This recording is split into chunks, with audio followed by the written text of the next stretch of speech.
नमस्कार मंडळी, आज आपण बनवणार आहोत गोड आणि हलक्या कुरकुरीत रताळ्याच्या काचऱ्या। त्याच्यासाठी 3-4 रताळे घेतलेत मी स्वच्छ धुवून आणि त्याला आता व्यवस्थित गोलाकारमध्ये कट करून घ्यायचं। बघा किती व्यवस्थितरित्या मी कट करून घेतलेत इथं रताळ्याच्या काचऱ्या। आता आपण गॅस ऑन करायचा आणि पॅन ठेवून त्याच्यामध्ये 1-2 चमचे तूप घालायचं।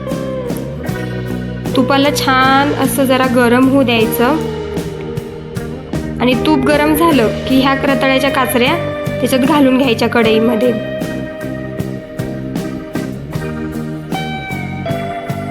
आणि एकदम हलक्या हाताने हलवत राहायचं मंद आचेवरती।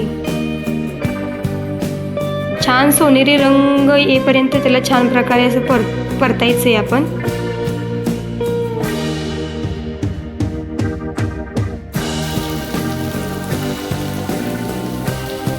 आणि ह्या व्यवस्थित शिजायसाठी तर थोडंसं आपण झाकून घ्यायचंय।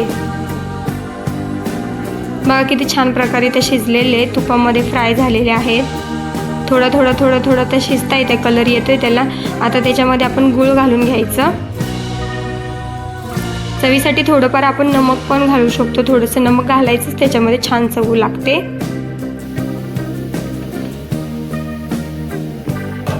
आणि थोडं झाकून घेऊया आपण आता। गुळ व्यवस्थित बघा किती छान प्रकारे गुळ मेल्ट झालाय। आता ह्या गुळाच्या पाकामध्ये ना छान प्रकारे ह्या रताळ्याच्या काचऱ्या शिजतात।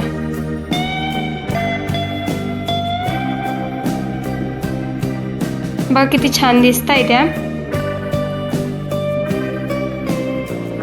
आणि वरून आता आपण थोडेसे ड्रायफ्रुट्स आपल्याला जे हवे ते घालू शकतो। बघा किती सुंदर अशा रताळ्याच्या काचऱ्या आपल्या रेडी झालेल्या आहेत। रेसिपी आवडली असेल तर नक्की लाईक करा, शेअर करा आणि आपल्या पंढरपूर तडका स्टुडिओला सबस्क्राईब करायला विसरू नका।